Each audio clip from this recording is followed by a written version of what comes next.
Anissa duduk di depan cermin rias, memandangi dirinya sendiri dalam balutan kebaya putih yang indah. Hari ini seharusnya menjadi hari paling bahagia dalam hidupnya. Hari di mana ia resmi menjadi istri Bayu, pria yang selama ini ia cintai. Namun, ada sesuatu yang terasa janggal di dadanya, seperti firasat buruk yang menghantui sejak pagi. Dari cermin, Anissa bisa melihat mertuanya, Bu Ratna, berdiri di ambang pintu dengan ekspresi datar. Wanita paruh baya itu mengenakan kebaya ungu dengan aksesori mewah.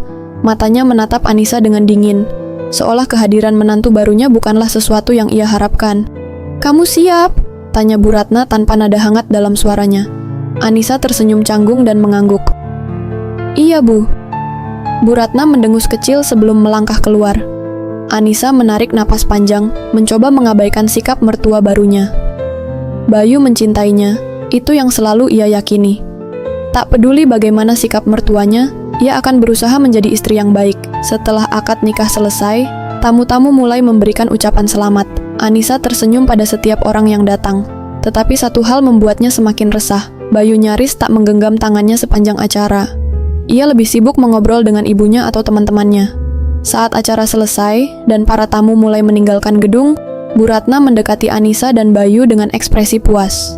"Besok, setelah kalian pulang dari hotel, langsung pindah ke rumah kami, ya," kata Bu Ratna. "Biar nggak usah repot-repot cari tempat tinggal." Anissa terkejut.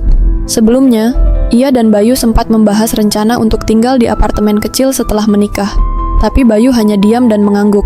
"Iya, Bu," jawabnya singkat. Anissa menatap suaminya dengan bingung. "Tapi, Bayu, bukannya kita..." "Nggak usah banyak protes, Nis," potong Bu Ratna tajam. "Kamu pikir jadi istri itu bisa sesuka hati? Kalau tinggal sama kami, kamu bisa lebih banyak belajar dari keluarga." Anissa menelan ludah, lalu mengangguk pelan. Dalam hatinya, ia mencoba meyakinkan diri bahwa ini hanya adaptasi awal dalam pernikahannya. Di kamar hotel tempat mereka menginap semalam setelah resepsi, Anissa duduk di ranjang dengan perasaan campur aduk. Bayu sibuk dengan ponselnya sejak tadi, bahkan tak banyak bicara dengannya. "Bayu," panggilnya pelan. Suaminya tak mengalihkan pandangan dari layar ponselnya. "Kamu nggak apa-apa? Dari tadi kayaknya dingin banget sama aku." Bayu menghela napas dan akhirnya menaruh ponselnya di meja. Ia menatap Anissa sebentar sebelum akhirnya berkata, "Aku cuma capek, Nis. Lagian, aku harus balas chat ibu. Kamu tahu sendiri kan? Dia paling nggak suka kalau aku lama nggak kasih kabar." Anissa mengangguk pelan. Ia ingin berbicara lebih banyak, ingin merasakan kehangatan malam pertama yang selama ini ia bayangkan. Namun, Bayu justru memilih berbaring dengan punggung menghadapnya. Tak ada pelukan, tak ada kata-kata manis. Anissa hanya bisa menatap punggung suaminya dengan perasaan hampa. Mungkin ia hanya perlu bersabar. Mungkin ini hanya soal waktu sebelum semuanya membaik. Namun, ia tak tahu bahwa ini hanyalah awal dari mimpi buruk yang panjang. Keesokan harinya, setelah menghabiskan malam pertama yang hambar, Anissa dan Bayu berangkat menuju rumah mertuanya. Sepanjang perjalanan, Bayu lebih banyak diam, hanya berbicara seperlunya. Anissa mencoba mengusir rasa gelisah dalam hatinya, meyakinkan diri bahwa semuanya akan baik-baik saja. Setibanya di rumah Bu Ratna, Anissa langsung disambut dengan tatapan tajam dari mertuanya. Rumah itu besar, dengan perabotan mahal yang mencerminkan status sosial keluarga Bayu. Namun, entah mengapa, rumah megah itu terasa dingin dan tidak bersahabat. "Sudah datang?" Suara Bu Ratna terdengar ketus. Anissa tersenyum sopan dan mengangguk. "Iya, Bu." "Koper kalian taruh di kamar belakang," perintahnya tanpa basa-basi. Anissa tertegun sejenak.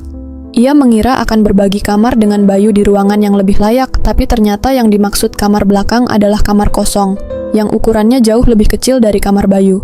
Bayu hanya mengangguk dan berjalan ke arah kamar yang dimaksud, seolah hal itu adalah sesuatu yang biasa.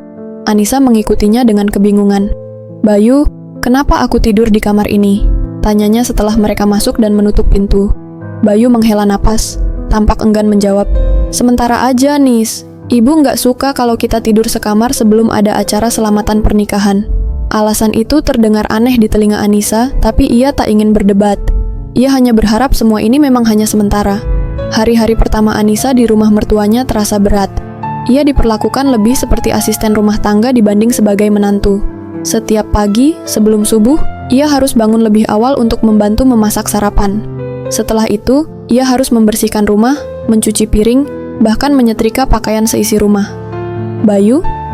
Ia hanya duduk santai sambil bermain ponsel, sesekali bercanda dengan ibunya. Ini juga tugas kamu sebagai istri, Nis, kata Bu Ratna setiap kali Anissa terlihat kelelahan. Suaminya tak pernah membela. Bahkan, saat Anissa mengeluh pelan tentang betapa beratnya pekerjaan yang ia lakukan, Bayu hanya berkata, "Ya udah, anggap aja olahraga." Anissa mulai merasa ada yang salah dalam pernikahannya, tapi ia mencoba bersabar. Hingga suatu hari, kejadian yang membuatnya terhenyak pun terjadi. Minggu pertama setelah menikah, gaji bulanan Anissa masuk ke rekeningnya seperti biasa. Ia tersenyum kecil, merasa sedikit lega, karena setidaknya ia masih punya uang untuk kebutuhan pribadinya. Namun, sebelum ia sempat menggunakan uang tersebut, Bu Ratna datang menghampirinya di ruang tamu. "Anissa, gajimu sudah masuk kan?" Anissa mengangguk, bingung dengan pertanyaan itu. "Iya, Bu." Bu Ratna mengulurkan tangan. "Bagus, serahkan ke ibu." Anissa tertegun. "Maksudnya, Bu?" "Ibu yang atur keuangan di rumah ini. Kamu kan sudah jadi istri Bayu, berarti tanggung jawab keuanganmu ada di keluarga ini. Semua gaji yang kamu dapat, kamu serahkan ke ibu. Ibu yang kelola." Anissa merasa ada yang mencengkeram dadanya. "Tapi, Bu, saya juga butuh uang untuk diri sendiri." Bu Ratna mendengus dan menatapnya tajam. "Kamu ini istri atau bukan? Kamu pikir kamu bisa hidup enak tanpa kontribusi ke keluarga ini? Sudah, serahkan saja. Jangan banyak alasan." Anissa menoleh ke arah Bayu, berharap suaminya akan membelanya. Tapi, yang ia dapatkan hanya anggukan setuju dari Bayu. "Serahin aja, Nis. Ibu memang selalu urus keuangan di rumah ini. Lagian, kamu tinggal di sini gratis. Makan dulu tak, makan juga udah ditanggung. Jadi wajar kalau gajimu diserahkan ke ibu." Anissa tak percaya dengan apa yang ia dengar. Ini bukan sekadar berbagi keuangan dengan keluarga. Ini seperti perampasan paksa. Tapi, dengan berat hati, ia menyerahkan uang itu. Ia tak ingin menimbulkan konflik lebih besar. Yang ia tak tahu, ini hanyalah awal dari penderitaan yang lebih besar. Hari-hari berlalu, dan kehidupan Anissa semakin terasa seperti di dalam penjara. Setiap bulan, gajinya langsung ditarik oleh Bu Ratna, tanpa ada kesempatan baginya untuk menyisihkan sedikit pun untuk diri sendiri. Anissa mulai terbiasa dengan rutinitas yang melelahkan. Bangun sebelum subuh, memasak, membersihkan rumah, mencuci pakaian, dan menuruti setiap perintah mertuanya. Yang paling menyakitkan, Bayu tidak pernah membelanya. Bahkan, jika ia mengeluh, suaminya hanya berkata, "Ibu yang lebih tahu cara mengatur rumah tangga." Namun, titik terendahnya datang ketika suatu hari, ia ingin membeli sesuatu untuk dirinya sendiri. Suatu pagi, saat sedang melipat pakaian, Anissa tersadar bahwa salah satu perhiasan emas yang diberikan ibunya saat pernikahan sudah tidak ada di dalam kotaknya. Panik, ia menggeledah seluruh kamar. Namun, saat ia berjalan ke ruang tamu, ia terkejut melihat gelang emas miliknya sudah melingkar di pergelangan tangan Bu Ratna. "Ibu, gelang itu?" Suara Anissa bergetar. Bu Ratna meliriknya santai.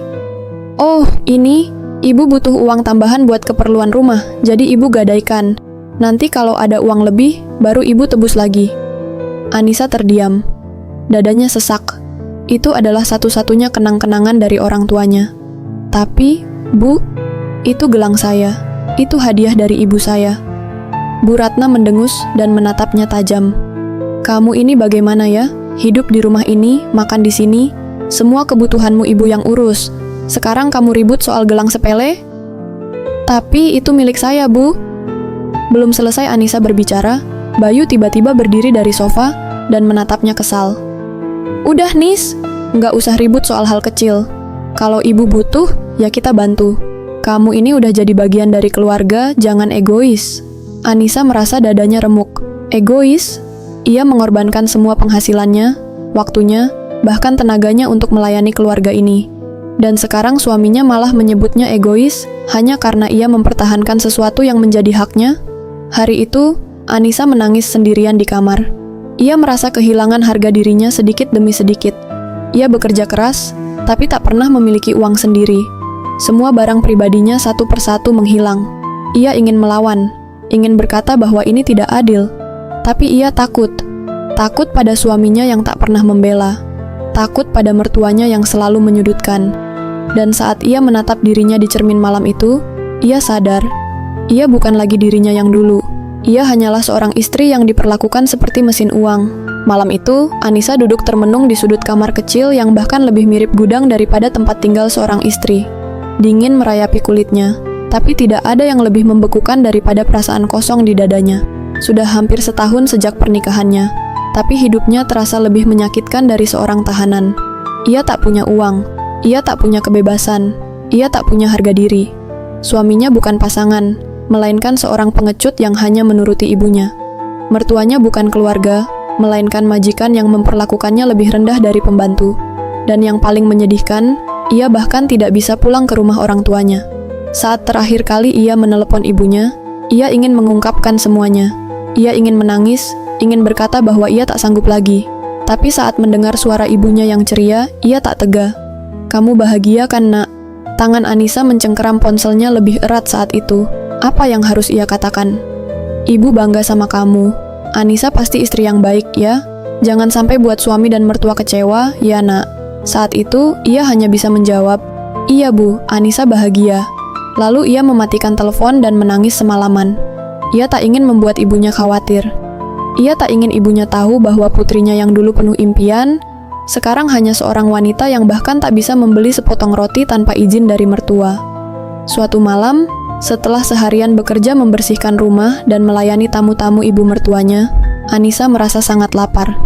Tapi seperti biasa, ia hanya makan setelah semua orang selesai. Ketika ia masuk ke dapur, ia hanya menemukan piring kosong. Semua makanan sudah habis. Ia menelan ludah, lalu membuka kulkas, berharap masih ada sesuatu yang bisa dimakan. Tapi bahkan telur pun tak tersisa. Tak ingin mengganggu, ia mencoba mengganjal perutnya dengan segelas air putih. Namun, saat ia baru hendak minum, suara Bu Ratna terdengar dari belakang. "Kamu lagi ngapain?" Anissa menoleh kaget. "Saya lapar, Bu." Bu Ratna melipat tangan di dada. "Ya sudah, besok aja makan. Kalau kamu rajin kerja, nggak akan lapar." Anissa menunduk, menggigit bibirnya sendiri agar tak menangis. Tapi, saat ia berbalik hendak pergi, Bu Ratna menambahkan sesuatu yang membuatnya terhenti. "Perempuan itu nggak usah banyak makan kalau nggak bisa kasih untung buat keluarga." Kata-kata itu menusuk lebih dalam dari pisau. Seolah ia bukan manusia. Seolah ia hanya mesin yang harus bekerja, bukan seseorang yang layak untuk hidup. Malam itu, Anissa tidur dengan perut kosong. Dan untuk pertama kalinya, ia bertanya pada dirinya sendiri, apa aku akan terus hidup seperti ini? Malam itu, tubuh Anissa terasa lemas. Perutnya masih kosong, tapi hatinya lebih sakit. Ia duduk di sudut kamar, menatap langit-langit yang kusam. Pikiran tentang hidupnya terus berputar, seperti mimpi buruk yang tak berkesudahan. Ia sudah tidak ingat kapan terakhir kali Bayu berbicara dengannya dengan lembut. Kapan terakhir kali ia merasa seperti seorang istri, bukan hanya seorang pembantu yang dibelenggu oleh aturan rumah mertua. Matanya mulai terpejam saat suara berisik dari luar kamar membuyarkan lamunannya. Suara Bu Ratna dan Bayu. Awalnya, Anissa tidak ingin peduli. Tapi saat ia mendengar namanya disebut, dadanya mulai berdebar kencang. Ia mendekati pintu, lalu menempelkan telinganya. "Kapan kamu mau urus semuanya, Bayu?" Suara Bu Ratna terdengar mendesak. "Iya, Bu. Aku lagi cari waktu yang tepat," jawab Bayu malas. Anissa mengerutkan kening. Apa yang mereka bicarakan? "Kita nggak bisa terus-terusan kasih makan perempuan itu. Lagian, kalau kamu bisa nikah sama Laras, hidup kita bakal jauh lebih enak. Kamu tahu sendiri keluarganya kaya raya." Jantung Anissa seakan berhenti berdetak. "Laras? Siapa Laras?" Bayu tertawa kecil. "Iya, Bu. Aku udah bilang sama Laras. Dia juga setuju, tapi dia nggak mau kalau aku masih ada Anissa. Kamu tinggal ceraikan aja dia. Kalau dia ribut minta harta gono gini, kita bisa buat dia pergi tanpa apa-apa." Anissa menutup mulutnya sendiri, takut isak tangisnya terdengar. Suaminya, orang yang seharusnya melindunginya, orang yang dulu berjanji akan mencintainya selamanya, berencana menyingkirkannya demi wanita lain. Bukan hanya menceraikannya, mereka ingin membuangnya begitu saja, seperti barang rusak yang sudah tidak berguna. Anissa berjalan mundur, lututnya gemetar. Jadi ini akhir dari segalanya? Selama ini, ia sudah berkorban. Ia mengorbankan kebebasan, tenaga, bahkan harga dirinya. Ia bertahan meski disiksa secara mental dan fisik. Ia menahan lapar, ia menahan hinaan. Tapi ternyata, semua itu tidak ada artinya. Mereka tidak pernah menganggapnya ada. Air mata mengalir tanpa bisa dihentikan. Namun, di balik kesedihan itu, ada sesuatu yang mulai menyala di dalam dirinya. Bukan hanya sakit hati, bukan hanya kesedihan, tapi kemarahan. Malam itu, Anissa bersumpah, ia tidak akan diam saja. Mereka ingin menyingkirkannya? Baik. Tapi sebelum itu terjadi, ia akan lebih dulu menghancurkan mereka. Anissa menghabiskan sisa malam itu dengan mata terbuka lebar. Bukan karena takut, tapi karena pikirannya terus bekerja. Jika selama ini ia hanya bertahan, kini ia harus melawan. Ia tidak akan pergi begitu saja. Pagi-pagi sekali, sebelum siapapun bangun, ia membuka ponselnya dan mulai mencatat semua rencana. Langkah pertama, mengumpulkan bukti bahwa Bayu dan Bu Ratna berencana mencampakkannya. Langkah kedua, mengambil kembali apa yang menjadi haknya. Langkah ketiga, pergi, tapi bukan sebagai korban, melainkan sebagai seseorang yang menang. Saat matahari mulai muncul, Anissa sudah tahu apa yang harus ia lakukan. Selama beberapa hari ke depan, Anissa berusaha bersikap seperti biasa. Ia masih melakukan pekerjaan rumah, masih tunduk pada perintah Bu Ratna, dan masih menahan perasaan setiap kali melihat Bayu bercanda dengan ibunya. Namun, diam-diam, ia mulai merekam percakapan mereka menggunakan ponsel yang ia sembunyikan di balik meja ruang tamu. Suatu malam, ia akhirnya mendapatkan apa yang ia butuhkan. Pokoknya, sebelum akhir bulan ini, Anissa harus pergi. Suara Bu Ratna terdengar jelas dalam rekaman. Tapi, jangan sampai dia bawa apa-apa. Kita bisa bikin skenario supaya dia pergi tanpa sepeser pun, jawab Bayu. Anissa menahan air mata. Bukan karena sakit hati, tapi karena mereka tidak tahu bahwa permainan mereka akan segera berakhir. Kini, Anissa harus mencari cara untuk mengambil kembali apa yang menjadi miliknya. Gaji yang selama ini dirampas, perhiasan yang digadaikan, bahkan rekening yang dipaksa dikuasai oleh mertuanya. Ia mulai memeriksa laci-laci dan lemari tempat Bu Ratna biasa menyimpan dokumen. Setelah beberapa malam mencari, ia akhirnya menemukan bukti rekening tabungannya yang dipindahkan atas nama Bayu. Hatinya panas. Uangnya sendiri sudah diambil tanpa izin. Namun, ia tidak bisa terburu-buru. Jika ia ingin keluar sebagai pemenang, ia harus melakukannya dengan tenang. Setelah mendapatkan cukup bukti, Anissa mulai menjalankan rencananya. Ia mendatangi bank dan mencetak seluruh riwayat transaksi rekeningnya. Ia menggandakan semua bukti rekaman dan dokumen agar memiliki cadangan. Ia diam-diam menemui seorang pengacara untuk berdiskusi soal haknya jika ia diceraikan secara sepihak, dan setelah semua persiapan selesai, ia menunggu waktu yang tepat untuk bertindak. Hari itu akhirnya tiba. Saat makan malam, ketika Bu Ratna dan Bayu sedang menikmati makanan yang Anissa sendiri masak, ia mengeluarkan ponselnya dan meletakkannya di atas meja. Klik, rekaman suara yang ia kumpulkan mulai diputar.